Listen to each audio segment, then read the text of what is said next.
Bonjour à tous. Donc, je crois que tu m'as présenté pendant que je faisais le tour. J'ai dit le prénom et les encadrants. Le prénom et les encadrants, donc c'est une thèse financée par l'école doctorale Cizeo, il l'a dit aussi, et à Einer Phoenix, je l'ai entendu, donc c'est bon. Et donc il s'intitule Représentation possibiliste parcimonieuse de processus stochastiques.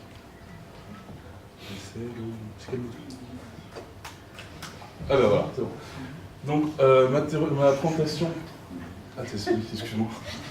Donc, ma présentation va se dérouler ainsi. D'abord, je vais vous montrer donc, le travail qu'on a effectué en première année et qui a fait l'objet de 2 publications de conférences, donc sur les probabilités en une dimension. Ensuite, je vais vous présenter donc, le travail qu'on a fait particulièrement en deuxième année sur les possibilités multivariées, qui a été relativement peu fait dans la littérature. Et enfin, je finirai par une conclusion donc, sur les perspectives de la troisième année et sur ce qu'on va faire en troisième année. Donc nous, ma thèse, elle s'intitule donc la représentation possibiliste parcimonieuse de processus stochastiques. Et le processus stochastique auquel on s'intéresse, en fait, c'est la valeur que peut prendre un pixel au sein d'une image. Donc dans le cas très simple d'une image en niveau de grille, donc on a des valeurs entre 0 et 255, et chaque pixel de l'image va pouvoir prendre une de ces valeurs, et en fait, on va considérer que la valeur du pixel est la réalisation d'une variable aléatoire dans cette image. Donc on va pouvoir en extraire l'histogramme associé, où on aura en abscisse donc l'ensemble des valeurs que peut prendre les pixels, et en ordonnée le nombre de fois que ce pixel atteint cette valeur. Si on normalise l'histogramme, on obtient une distribution de probabilité discrète, et donc on comprend facilement que sur les images, on peut faire tout un travail avec des outils probabilistes pour faire des comparaisons, des traitements, de la classification à partir d'outils probabilistes. Moi, la problématique de ma thèse, c'est de faire la même chose, mais avec des outils non pas probabilistes, mais possibilistes. Donc, une fois que dans cet histogramme normalisé, on a une distribution de probabilité discrète, nous, vu qu'on veut travailler avec des outils possibilistes, on va transformer cette distribution de probabilité en distribution de possibilité, et pour ça, on va utiliser une transformation de probabilité-possibilité. Donc, cette transformation, elle doit respecter plusieurs principes. Donc le principe essentiel, c'est le principe de consistance. C'est-à-dire qu'en passant de la probabilité à la possibilité, on ne va pas perdre d'informations, on peut en ajouter, mais en tout cas on n'en perd pas.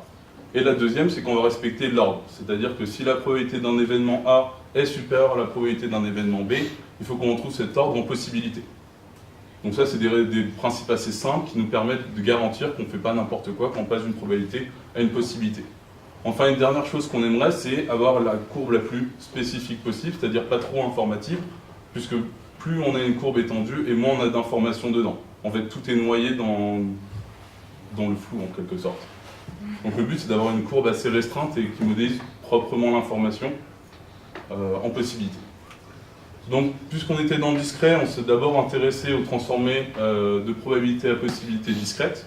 Donc dans la littérature, il y en a 5 qui sont globalement admises. 3 sur un principe de normalisation, donc, que je vous ai mis ici. La première, en fait, on va juste normaliser la probabilité, on va normaliser sa distribution. La deuxième, on va la normaliser, l'agrémenter d'un exposant alpha qui est une constante. Et la troisième, en fait, la constante dépend cette fois-ci aussi de la probabilité. Dans la littérature, il a été montré que ces 3 transformations-là ne respectent pas le principe de consistance. C'est-à-dire que quand on va passer de la probabilité à la possibilité, il peut arriver qu'on perde de l'information. Mais elles sont très faciles à mettre en place en discret, donc c'est pour ça qu'elles sont toujours intéressantes et souvent rappelées dans la littérature. Les 2 autres transformations auxquelles on s'est intéressé, donc il y a la transformation optimale et la transformation symétrique, qui sont basées sur un empilement des intervalles de confiance de la distribution de probabilité. Et ces transformations-là, en fait, ont été construites de façon à respecter le principe de consistance. Donc nous, on a vu dans la littérature qu'il y avait 5 transformations discrètes, mais en fait, on n'avait pas de moyen de les comparer. En dehors du cadre théorique, on disait qu'elles respectent plus ou moins le principe de consistance. Donc nous, on a mis en place une application de détection de changement. En fait, on a 2 images. Le but du jeu est assez simple. On veut détecter dans l'image 2, enfin entre l'image 1 et l'image 2, les objets qui sont apparus. Et pour ça, on va comparer donc patch par patch les 2 images. On va extraire dans chacune des images un patch. On va obtenir son histogramme qu'on va normaliser. Donc ça nous donnera la distribution de probabilité discrète. On va appliquer une des transformations voulues, ça nous donne la distribution de possibilités, et on compare les distributions de possibilités entre elles avec une mesure de dissemblance. Donc une normale 2, une normale 1, une mesure de Jacquard, des choses assez classiques en traitement d'image. Et en fait, une fois qu'on aura fait ça sur l'ensemble de l'image, on va obtenir une image de changement qu'on va comparer à la vérité terrain pour mesurer la probabilité de détection en fonction de la probabilité de fausse alarme. Et quand on fait l'intégrale sous cette courbe, qu'on appelle la courbe ROC, on obtient le taux de détection global de notre algorithme. Donc nous, on va se concentrer juste sur le taux de détection global de notre algorithme. Et en fait, sur les images, on va appliquer différents types de bruit. Ou un type de bruit qu'on appelle un type de bruit de chatoiement, donc c'est du bruit speckle noise qu'on trouve beaucoup dans les images radar. Ou alors un type de bruit gaussien, donc du bruit blanc, qu'on trouve plutôt dans les images optiques. Et en fait, on va augmenter la variance de ce bruit, donc on va bruiter de plus en plus notre image et regarder le comportement de nos distributions de possibilités obtenues en fonction de ce bruit. Donc en fait, on l'a fait sur le bruit de speckle et sur le bruit gaussien. Et on a pu constater en fait que suivant la transformation utilisée et le type de bruit, on avait des comportements tout à fait différents. Et en fait, on n'était plus capable de dire simplement du cadre théorique, bah, on a une perte d'information, elle n'est pas bonne. Non, en fait, il y a des cas où, par exemple, dans le cas du speckle noise, la transformée de clear ou la transformée normale qu'on sait ne pas respecter le principe de consistance donne en fait des résultats tout à fait bons et une très bonne résistance au bruit, à la variance du bruit qui augmente. Donc en fait, il ne faut pas les rejeter d'emblée. Par contre, on a appliqué donc là sur des images réelles, donc ici on a des images de TerraSAR-X. Encore une fois, le but du jeu est simple, on essaie de détecter la structure qui est apparue donc, dans ces images de désert. Donc là, c'est des images de TerraSAR-X, donc des images radar, avec plutôt un bruit de type speckle noise. Et on a pu vérifier nos expérimentations qu'on avait fait sur les images synthétiques. C'est-à-dire que les transformées de clear, normal et symétrique donnent de meilleurs résultats par rapport aux deux autres. Mais globalement, puisqu'on est en discret, on se rend compte qu'on est très sensible au bruit de toute façon. On a quand même... Ah, voilà. On a quand même beaucoup d'aberrations qui apparaissent sur les bords de l'image. Donc en fait, ça vient du discret. Donc on s'est dit, bon, on a fait le tour du discret, on a pu voir que le cadre théorique donne des règles, mais au cas par cas, en fait, c'est pas toujours significatif, il faut en prendre en compte différemment. Donc on s'est dit, bah, maintenant, on va essayer de s'intéresser aux transformations continues. Donc en continu, on a une transformation pour passer d'une probabilité à une possibilité. Donc elle a été dictée par Didier Dubois, Henri Prade, Gilles Meurice et Laurent Fouloir. Et c'est non sensible. Donc elle paraît pas forcément simple à utiliser. On l'a appliquée sur des lois de probabilité qui sont tout à fait connues, donc la loi normale, la loi de Weibull et la loi de Rayleigh. On voit dans le cas de la loi normale, on fait appel à la fonction ERF. Ici. La fonction ERF à comparer, c'est pas évident, c'est un intégral qui se résout pas toujours. Donc on l'a un peu laissé de côté, on s'est intéressé aux lois de Weibull et aux lois de Rayleigh qui ont des formules en exponentielle.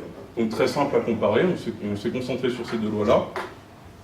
Et on a repris notre application de détection de changement.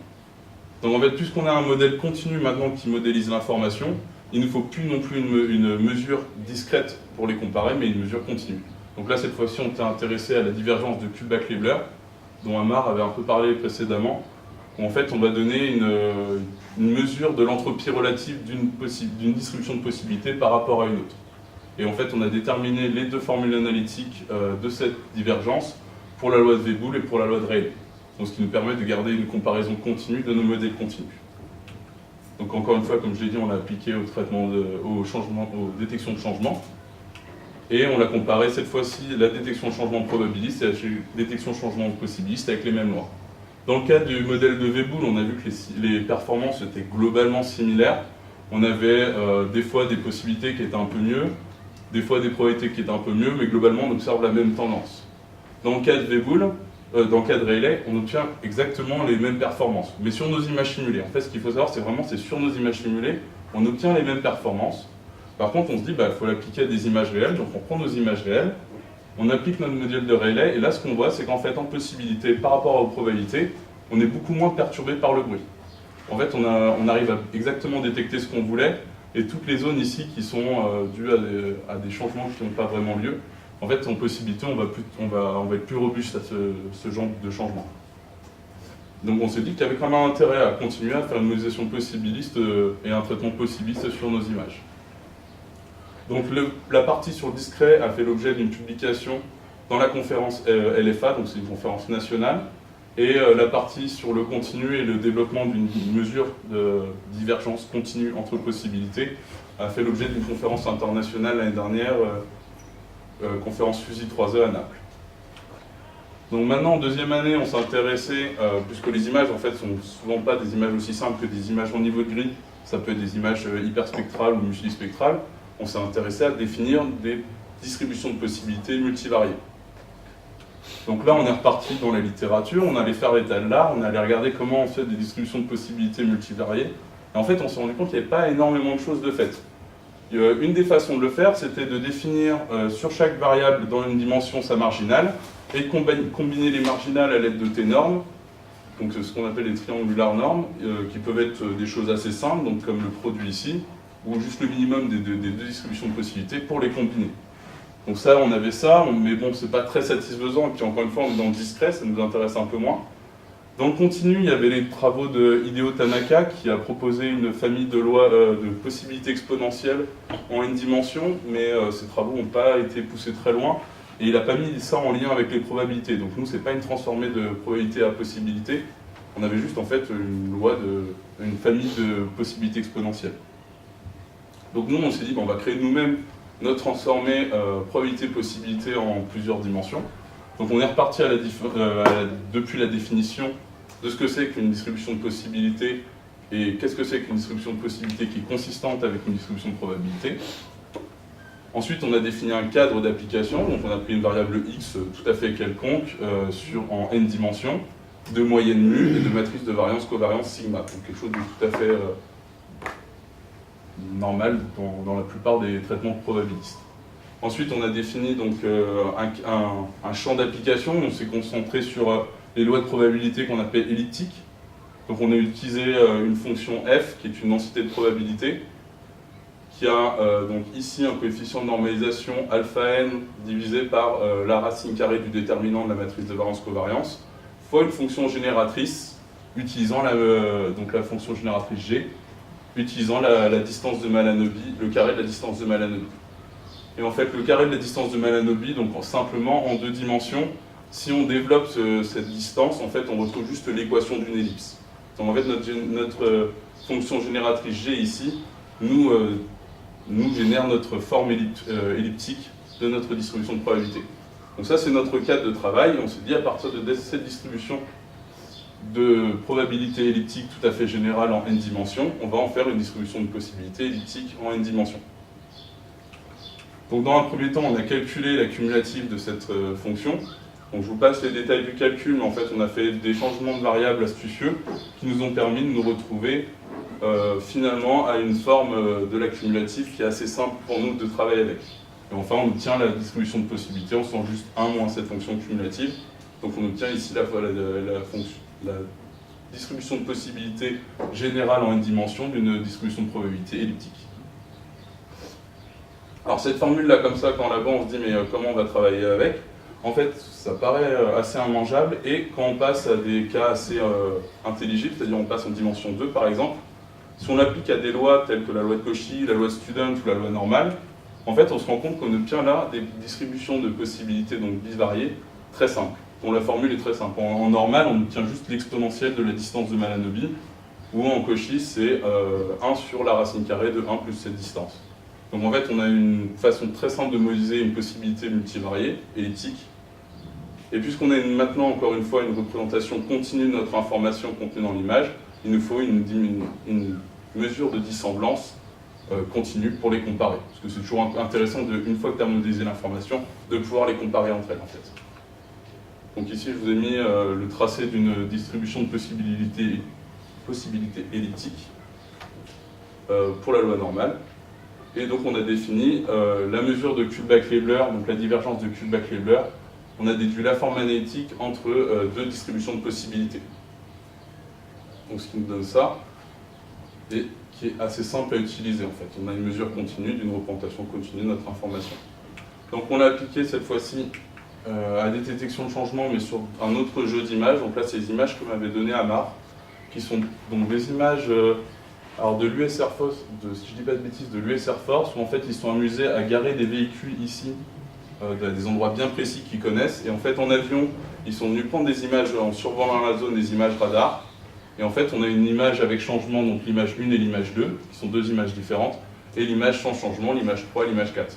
Et donc on va faire la détection de changement entre l'image corrélée 1,2 et l'image corrélée 3,4. Et là, on s'est aperçu que, en comparant la détection de changement entre probabilité et possibilité, en bivarié, on avait de meilleurs résultats suivant le diamètre du patch qu'on observe en possibilité, mais aussi on avait une meilleure robustesse au bruit en possibilité par rapport aux probabilités. Donc ça va faire l'objet d'un papier qu'on va essayer de soumettre à Fusil 3Z, donc sur les possibilités multivariées. Ça c'est tout le travail qu'on a fait en deuxième année et qu'on est en train de finir.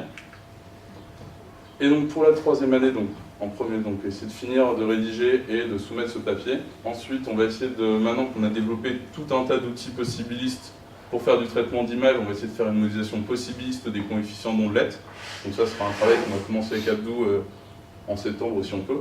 Et enfin, sa troisième année, donc rédaction de la thèse. Enfin, c'est moins drôle. Mais...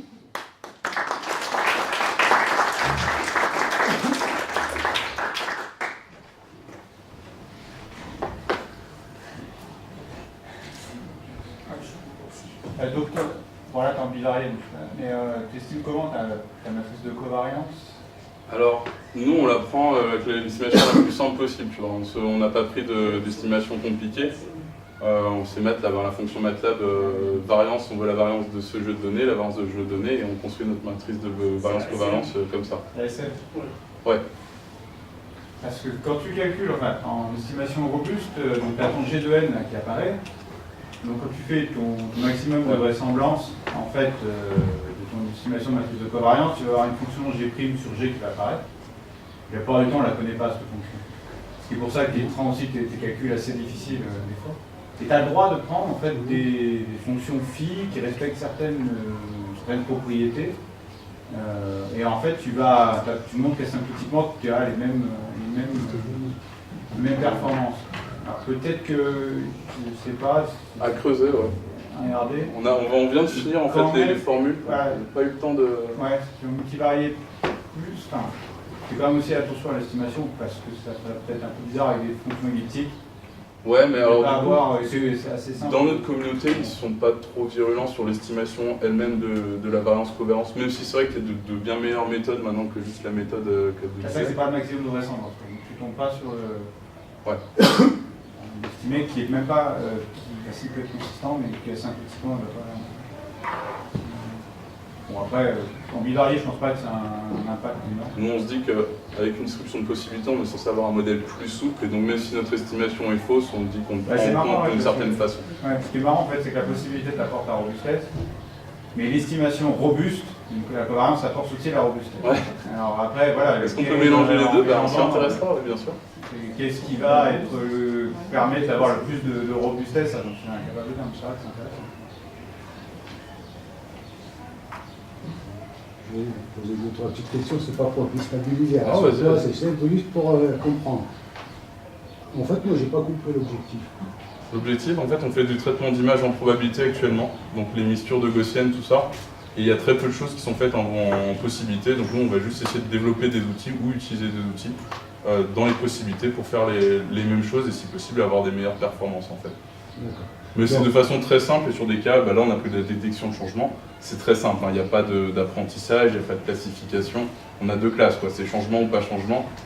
Ouais, quand tu dis je suis des possibilités, je veux bien, mais l'objectif de la science c'est pas que d'illustrer quelque chose. Quand tu dis probabilité, c'est extrêmement riche. Très riche.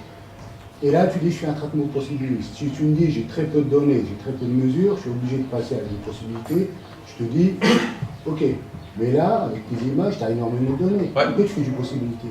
Parce qu'en fait, l'estimation de nos paramètres à la base n'est pas forcément la meilleure. Donc nous, on se dit qu'avec un modèle plus souple, même si notre estimation des paramètres elle est biaisée, eh ben, on aura une description qui pourra être quand même relativement bonne de nos données. Et ça me pose encore un deuxième problème, encore plus grave. Si tu dis, tes résultats, c'est pas, j'ai mal compris. Tu dis que la description de possibilité me donne des résultats nettement meilleurs que la description de probabilité. C'est bien ça? Ça dépend des cas, ça dépend des cas. Et la description de possibilité, en fait, c'est pas quelque chose de magique, c'est juste un encadrement des lois de probabilité. Oui. D'accord. Ah ouais. Tu peux avec un trapèze, des machins, triangulaires, tronqués, tout ce que tu veux. Ah ouais. Hein? Donc, elle est beaucoup plus grossière.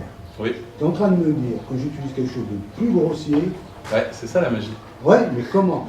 Justement, c'est ça qui m'intéresse. Alors, Pourquoi comment? quelque chose de plus grossier, ça donne des résultats meilleurs, quelque chose de plus Parce précis? qu'en fait, les probabilités se basent donc sur les Moi, paramètres je sais pourquoi. et sont normalisées. Mais en fait, on va relâcher la contrainte, tout bêtement. On va relâcher la contrainte, on va prendre peut-être plus en compte l'information. Ah ouais, plus fort. Ouais. Ça peut déroter les gens. Quelque chose de plus grossier donne des résultats en termes de performance meilleurs de quelque chose de plus précis. Comment tu justifies ça? Parce que ce qui est trop précis, en fait, est peut-être trop précis par rapport à l'information et elle est mal estimée. Et du fait du bruit dans l'image, quand on regarde un patch, en fait, on n'a que 25 valeurs. On n'a pas toute l'image, même si l'image fait 2000 par 2000, on va regarder un patch qui fait 25, enfin 5 par 5, donc 25 valeurs. Et l'estimation d'une variance d'une moyenne sur 25 valeurs, elle est souvent très fausse. Il vaut mieux des fois peut-être prendre une courbe plus large, plutôt que prendre une estimation de nos paramètres. On sait, comme disait Guillaume, la variance, on est quasiment sûr qu'elle est fausse en vrai. En fait, un problème de paradoxe entre la précision et l'incertitude. On en parlera après. Ouais, Pas ouais. t'embêter. En fait, c'est ce paradoxe-là qui est intéressant. En fait, l'imprécision et l'incertitude, ils sont. Mais on en parlera après, je ne vais pas t'embêter. En tout cas, c'était bien présenté. Parfait. Alors, ce que tu penses être plus précis n'est pas en fait précis. Ouais, c'est ça. C'est ça. Non, mais par rapport à une distribution de Non, ce possibilités. que tu penses être plus précis, tu prends une distribution de probabilité. Si je te donne tes 3 valeurs, tu n'as aucune chance Oui. de mettre un bon modèle dessus. Mais c'est ma question. Je lui dis, est-ce que tu as peu de données? Il m'a dit non, j'ai beaucoup de données. S'il m'a dit dès le début qu'il y a très Non, peu de données, enfin, je veux bien. Plus ou moins, c'est quoi 25 données? C'est beaucoup ou pas pour toi? Bah, tout dépend. Pour quelqu'un qui fait du multivarié, 25 données, c'est pas assez pour estimer une C'est pas variance, assez. une moyenne. 25, c'est pas assez. Ouais, bah, ça dépend. Ça dépend sur quel espace. C'est pour ça que j'ai commencé Ouais, par la... Tu lui as dit, J'ai commencé par la première question, je te dis est-ce que tu as beaucoup de données ou peu de données? Tu m'as dit j'ai beaucoup de données. Ouais, bon, ça dépend. Pour moi, peu de données, c'est moins de 5 en fait. Si tu as peu de données, les possibilités, ça justifie clairement, pas de problème. mais Bah, l'image, au c'est final, beaucoup on l'a de données, montré, hein. Mais comme tu fais le changement pixel par pixel, c'est dans un voisinage où tu as très peu de données. D'accord. On l'a montré en fait, on a un vrai gain ici, là où on a peu de données sur le patch. En fait, le patch ici fait 5 par 5, donc 25 pixels. En probabilité, on a une bien moins bon taux de détection qu'en possibilité. D'accord. Là où une fois qu'on a des Je grands t'en patchs... veux pas, rassure-toi. Ah non, mais je réponds à ta question. Je réponds à ta question. Ok. Ouais. Merci pour cet exposé. En fait, je crois que ce qui explique en fait le fait de choisir le possibiliste en faveur du probabiliste, c'est pas le nombre de données, mais la nature des données. Parce qu'il faut se placer dans un contexte où tu as des données incertaines. Ouais. C'est là où on parle en fait du possibiliste. Ouais, sauf qu'actuellement, la plupart des modèles sont probabilistes. Alors qu'on connaît la théorie des possibilités depuis un certain moment, donc on va se dire ils auraient déjà dû le développer. Oui, mais elles sont souvent utilisées justement pour résoudre le cas de calcul de données incertaines. Ça, c'est la nuance que je fais jamais bien entre incertitude et imprécision. En fait, là, Voilà, t'es j'ai trop toujours un peu précis. de mal à Quand les tu as deux. peu de données, tu es trop précis. Oui, Et voilà. en fait, tu es précis, mais dans le faux. Oui, Tu es ouais. trop incertain parce que tu as peu de données. En fait, tu as un paradoxe entre chaque fois que tu tends à améliorer la précision, tu augmentes l'incertitude et vice Voilà, versa. c'est ça ce qu'Eisenberg. Et toi, tu sais trouver un compromis entre ça avec tes travaux. Je pense que c'est ça. Oui, non, c'est exactement ça, c'est juste que le formuler, c'est plus dur en fait. Mais oui, c'est ça.